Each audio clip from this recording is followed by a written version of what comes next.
Hospital जाने का समय आ चुका है, लेकिन अभी तक हॉस्पिटल बैग को रेडी नहीं किया है। तो चलिए मैं बताती हूँ आपको इसमें क्या क्या कैरी करना है। वीडियो बहुत लंबी है आई नो, लेकिन बहुत ज़रूरी वीडियो है। एंड तक देखना, बिल्कुल भी इसको कहीं पे भी स्किप मत करना। मैंने बहुत सारी से छोटी छोटी बात बताई है जो अगर आप स्किप कर दोगे तो शायद छूट जाएगी। तो वीडियो को एंड तक बिना स्किप किए ज़रूर देखना। मैंने बहुत सारे वीडियोस देखे और उन वीडियो में से बहुत सारी चीज़ें बताई है जो बिल्कुल इररिलेवेंट है हॉस्पिटल में लेके जाने के लिए। तो मेरे फर्स्ट एक्सपीरियंस से सेकेंड एक्सपीरियंस तक पहुंचने में मुझे ये तो पता चल गया है कि क्या क्या चीज़ें सबसे ज़्यादा ज़रूरी होती है हॉस्पिटल लेके जाने के लिए। उसके अलावा कुछ भी नहीं लेके जाएंगे तो बिल्कुल चलेगा, no issue, no problem, no problem. तो सबसे पहले आपको लेके जाना है बहुत सारे साफ कपड़े, क्योंकि जब बेबी की डिलीवरी होती है, नॉर्मल हो या सिजेरियन हो, तो प्रॉब्लम तब आती है जब वो लोग आपसे ऐसे कपड़े मांगते हैं बेबी को पोंछने के लिए। काफ़ी हॉस्पिटल्स प्रोवाइड करती हैं, काफ़ी हॉस्पिटल्स हमसे मांगती हैं। तो वी डोंट नो कि उस वक्त क्या होगा, तो आपको वो लेके जाना है फर्स्ट प्रायोरिटी। सेकंड, जो बेबी के लिए कैरी लेके जाना है वो स्वेडल क्लॉथ रहता है। हॉस्पिटल प्रोवाइड करती है, लेकिन हमें हमारी तरफ से एक्स्ट्रा लेके जाना है। स्वेडल क्लॉथ कैसा रहता है आप मेरे वीडियो में देख लेना, मैंने लास्ट लिंक मैंने डाल दी है कि स्वेडल क्लॉथ बनाते भी कैसे हैं और होता क्या है। उसके अलावा आपको बहुत सारे गोदरी यानी कि आपको बेबी मैट लेके जानी है, उसका भी मैंने वीडियो बनाया है कि कैसे बनाते हैं और कैसा होता है वो। डाइपर्स, अब यहाँ पे मैंने डाइपर्स अभी बैग में कैरी नहीं किया है क्योंकि डाइपर्स ऑलमोस्ट हमें वहाँ के केमिस्ट में मिल जाता है, क्योंकि काफ़ी बार बच्चों की स्किन सेंसिटिव होती है तो डॉक्टर मना कर देते हैं कि नहीं लेना है, नहीं लगाना है। काफ़ी बार वो पहना के देते हैं। तो डिपेंड्स, वो उस वक्त वो सारी चीज़ें ऑन द स्पॉट मिल जाती है। आप कैरी कर सकते हैं, आप नहीं भी कैरी कर सकते, your wish. Baby wipes carry करनी है आपको, क्योंकि जब बच्चा मेकोनियम यानी कि वो ग्रीन कलर की पॉटी करता है तब उसको वाइप्स पोंछने के लिए चाहिए। काफ़ी सारे लोग moisturiser, baby soap, baby oil वगैरह वगैरह सब उठा के लेके जाते हैं। आपको बता दूं, जब बेबी का बॉर्न होता है तब क्लियरली हम उसको 5-6 दिन तक नहीं नहलाते हैं। फेस पे ना कोई क्रीम लगाते हैं ना कुछ करते हैं, उसे हम नेचुरल एटमॉस्फेयर पे उसको अडेप्ट होने के लिए देते हैं। तो वो मॉइस्चराइज़र वगैरह कुछ काम का नहीं है। जब डॉक्टर एडवाइस करता है तो डॉक्टर खुद हमें प्रिस्क्राइब करता है और हमें मेडिकल से वो मिल जाती है, उनके ही मेडिकल से। तो we don't need that at all. तो उसके पीछे शुरू से सब बैग में भरने की ज़रूरत नहीं, आप भर सकते हो, आपकी मर्जी। दूसरा, लंगोट, बेबी क्लॉथ लंगोट लेके जानी है। अभी फैंसी क्लॉथ लंगोट लेके नहीं जानी है। बेबी बहुत छोटा है, आपको नहीं पता कि उसको सूट होगा या नहीं होगा। पहले लंगोट लेके जाइए, क्योंकि वो 1-2 बार गीला होगा तो हमें ये भी पता चलेगा कि बेबी टॉयलेट कितनी बार अच्छे से कर रहा है। वो बहुत ज़रूरी है जानना, क्योंकि काफ़ी बार हम लंगोट यूज़ करते हैं जो भी मार्केट में नए नए आए हैं, जो क्लॉथ लंगोट दिन में बहुत सारे टाइम पी को सोख लेता है और हमें बदलना नहीं पड़ता, पर उसमें हमें ये नहीं पता चलता कि बेबी ने कितनी बार सुसु की। तो क्लॉथ लंगोट लेके जाइए जिससे हमें पता चले कि बेबी कितनी बार सुसु करता है दिन में। ये बहुत ज़रूरी है नोट करना, क्योंकि जितना ज़्यादा सुसु कर रहा है मतलब उतना वो फीड बराबर से ले रहा है। कम सुसु करेगा तो फीड बराबर से नहीं ले रहा है। आने वाले वीडियोस जैसे जैसे मैं अपना बनाऊँगी मैं ये सारी चीज़ें बताती जाऊँगी। दूसरा, आपको बेबी के लिए ठंडी का मौसम है तो ब्लैंकेट्स लेना है, बारिश का मौसम है तो ब्लैंकेट्स लेना है, एसी वाला रूम है तो ब्लैंकेट लेना है। उसको डायरेक्ट एसी में नहीं रखा है, इसलिए हम ब्लैंकेट या कुछ साफ़ चादर जैसा पतला पतला लेके जाए जिससे हम उसे उड़ा सकें। बेबी कैप लेनी है, मिटन्स लेनी है, सॉक्स लेनी है, ये सारी चीज़ें आप रखनी है। इसके साथ बेबी के कपड़े भी लेके जाने हैं, soft Mulayam, not fancy clothes. ठंडी का मौसम है तो फुल स्लीव का, गर्मी का मौसम है तो हाफ स्लीव का, और आपको जैसे सेट होता है वैसे आपको बेबी के कपड़े भी लेकर जाने हैं। डॉक्टर सिर्फ एक जोड़ी प्रोवाइड करती है, गंदा वगैरह हो दूध वगैरह पिलाते वक्त तो हमें उसके बदलने के लिए दूसरी जोड़ी या 2-3 जोड़ी हमें लेकर जानी है। और हाँ, सबसे इम्पॉर्टेंट चीज़, कटोरी और चम्मच बेबी के लिए लेना है। नॉर्मल डिलीवरी होती है तो तुरंत ब्रेस्ट फीडिंग लैचिंग हो जाती है, लेकिन सिजरिन होती है तो 24 घंटे तक मदर को फीडिंग नहीं आती है, तो बेबी को फॉर्मूला मिल्क देना पड़ता है। तो उसके लिए आपको कटोरी चम्मच लेनी है। आप सोच रहे होगे ये सारी चीज़ें ऐसे ही बोल रही हूँ, नहीं, ये सारी चीज़ें मैंने खुद हॉस्पिटल से पूछ के आपको बता रही हूँ। और सबसे इम्पॉर्टेंट, जब आप हॉस्पिटल में जाओ, आपका लास्ट ओबी ख़त्म हो जाए और आपको नेक्स्ट डिलीवरी डेट पे ही जाना है, तो सब पूछ लेना है आपको कि आपको क्या क्या लेकर आना है, कैसे लेकर आना है, जैसे मैंने पूछ लिया था। नेक्स्ट ये हो गया सारा बेबी का प्रोसीजर।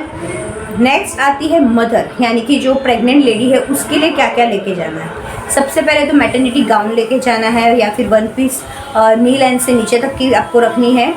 कुछ हॉस्पिटल आपको मैटरनिटी गाउन प्रोवाइड करती है, लेकिन वो फर्स्ट डे प्रोवाइड करती है, सेकंड डे आपको आपके खुद के कपड़े पहनने रहते हैं। तो एक दो जोड़ी लेके जानी है। कभी ख़राब वराब हो तो आप चेंज कर सकते हैं इसके लिए। उसके अलावा आपको सैनिटरी पैड्स लेके जानी है। सैनिटरी पैड्स आपको इसलिए लेके जानी है, हॉस्पिटल प्रोवाइड करती है, लेकिन काफ़ी बार आपको उनका सूट नहीं करता, आप आपकी ब्रांड की भी लेके जा सकते हैं। सैनिटरी पैड आया तो आपको पैंटीज़ लेनी है। बहुत ही फ्री साइज़ की कंफर्टेबल इनर वेयर लेनी है, जिससे आप फिटिंग भी करवा सको, आपको फिटेड भी ना रहे, क्योंकि जब आपका मिल्क आने लगेगा आपकी हैवी हो जाएगी सारी बॉडी, ब्रेस्ट हैवी हो जाएगी, तो उससे आपको तकलीफ़ होगी। तो फिटेड नहीं पहननी है। तो आपको बहुत सॉफ्ट मटेरियल की मार्केट में अवेलेबल है, ऑनलाइन अवेलेबल, आप परचेस कर सकते हो। मैंने मेरी रेगुलर फैमिली मार्केट से परचेस किया और शॉप से परचेस की है, उन्हें मेरा ब्रांड वगैरह सब पता है। इसलिए मदर को काफ़ी लोग फेस वॉश, मॉइस्चराइज़र, ये वो फलाना ढिमका कुछ लेके नहीं जाना है। नॉर्मल डिलीवरी है तो भी नहीं लेके जाने, क्योंकि सब जानते हैं डिलीवरी के बाद जब लेडी नॉर्मल डिलीवरी से आए या सिजरिन से आए, उसकी हालत ही नहीं होती कि मुंह धोए, हाथ धोए या क्रीम लगाए या कुछ करे, फैंसी चीज़ें करे। हाँ, नॉर्मल डिलीवरी होती है तो कुछ समय बाद आप कर सकते हो, तो आप लेके जा सकते हो if you want to. But caesarean के अंदर 24 घंटे तक आप लेटे हुए रहते हो बेड पे। आपको बेड को ऐसे घुमा के सपोर्ट करके ही खड़ा करते हैं, आप डायरेक्ट खड़े भी नहीं हो सकते हो। आपको चलाना है तो भी कोई पकड़ के आपको खड़ा करेगा तब आप चल पाते हो। सो बेसिकली आप इतने उसमें खोए हुए रहते हो कि आपको मॉइस्चराइजिंग, फेस वॉश वगैरह करने का टाइम नहीं है। So don't waste your time in packing all this thing. ये सारी चीज़ें करने का टाइम आपको घर पे आके भी मिल जाएगा। फिर भी अगर आपको कैरी करना है तो आप कैरी कर सकते हो। काफ़ी सारे मॉइस्चराइजर, ये क्रीम, वो फिटिंग पिलो लेके जाते हैं हम। सबसे पहली बात, नॉर्मल डिलीवरी है लेके जाइए, लेकिन सिजरिन में फिटिंग पिलो का कुछ काम नहीं आता है। मेरी डॉटर का जब बॉर्न हुआ था, मेरा सिजर था, 2 दिन तक मैं खड़ी भी ठीक से नहीं हो पा रही थी। फिटिंग पिलो तो दूर की बात रही, बच्चे को पकड़ना भी नहीं आ रहा था मुझे, और अगर पकड़ भी लिया तो भी बच्चे को लैच करना नहीं आता है। तो फिटिंग पिलो पे हम कंफर्टेबली रख के लैच नहीं करवा सकते, उसका कभी ऐसे पकड़ना पड़ता है, कभी ऐसे पकड़ना पड़ता है, उसका मुंह पकड़ के करना, उसको लैचिंग करवानी पड़ती है।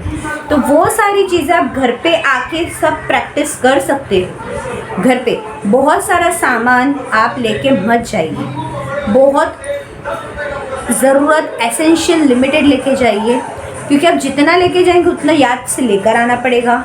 एंड जब ये डिलीवरी से घर पे आना, वो टाइम इतना मैसी होता है, आप इतना सब कुछ याद नहीं रख पाओगे, कुछ भूल जाओगे, तो भूल जाओगे तो मन में रह जाएगी। फिटिंग पिलो ये सब are not that cheap, costly होते। भूल जाओगे तो आप भूल ही जाओगे, फिर हॉस्पिटल में जाओगे, मिलेगा नहीं मिलेगा, नो गारंटी। सो ये सारी बेसिक चीज़ें आपको लेनी है जब आप हॉस्पिटल में जाओ डिलीवरी करने के वक्त। आपको बिल्कुल नहीं भूलना है। इसका रीज़न सिर्फ इतना ही है कि कुछ चीज़ें इंपॉर्टेंट होती है जो होना ज़रूर। पॉलीथीन्स बहुत सारे लेके जाए, यू नेवर नो कब आपको उसकी ज़रूरत पड़ जाए डायपर फेंकने के लिए। आपको अगर वॉश नहीं करनी लंगोट्स वगैरह, तो आप भी उसे भी फेंक सकते हो। लंगोट वगैरह मैंने तो बहुत बल्क में बनवाए हैं और रखे हुए हैं। उसके अलावा आपको लेके जानी है बहुत इम्पॉर्टेंट, भूले बिना, आपकी पूरी फाइल, जिसमें आपने अब तक के जितने रिपोर्ट्स वगैरह करवाए हैं वो।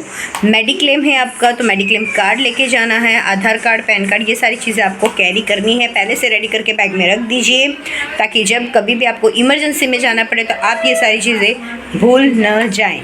और अगर आपको ऐसा लगता है कि मैं कुछ भूल रही हूँ बताने के लिए, या मैं कुछ ले जाना भूल रही हूँ, तो मुझे कमेंट सेक्शन में लिख के ज़रूर बताइए, ताकि मैं उसे भी कोई दूसरे वीडियो में एडिट करके बता सकूँ कि ये सारी चीज़ें भी बहुत ज़रूरी है लेके जाने के लिए। आपको कोई भी डाउट हो तो आप मुझे कमेंट सेक्शन में पूछ सकते हो। I am always ready to answer the comments of my viewers. मेरे आई विल बी हैप्पी, मैं बहुत खुश रहूँगी अगर आप मुझसे कुछ पूछोगे तो, बिकॉज मैंने इसमें PhD तो नहीं की है, बट माई एक्सपीरियंस मैं आपको ज़रूर शेयर करूँगी। तो बस अब कुछ दिनों में मेरे घर पे भी एक छोटा मेहमान आने वाला है और मैं उसी में बिज़ी हो जाऊँगी, तो कुछ दिन तक मेरे वीडियोज़ नहीं आएंगे शायद, क्योंकि मैं ही एक अकेली लौती हूँ इस घर में जो यूट्यूबर हूँ। वीडियोज़ लेती हूँ, वीडियो एडिट करती हूँ और वीडियो अपलोड करती हूँ, मेरे अलावा कोई कुछ नहीं करता है। तो जब मैं थोड़ी रिकवर हो जाऊँगी तो वीडियोज़ तो मैं सारे बल्क बना दूँगी, लेकिन उसको एडिट करके अपलोड करने में थोड़ा टाइम लगेगा। तो अगर आपको इस वीडियो में कुछ भी डाउट हो तो प्लीज़ मुझे जल्दी से जल्दी कमेंट करके पूछिए। मिलती हूँ नेक्स्ट व्लॉग में, तब तक के लिए बाय बाय। नए हो तो सब्सक्राइब करो, पुराने हो तो लाइक शेयर कमेंट करो। Bye bye.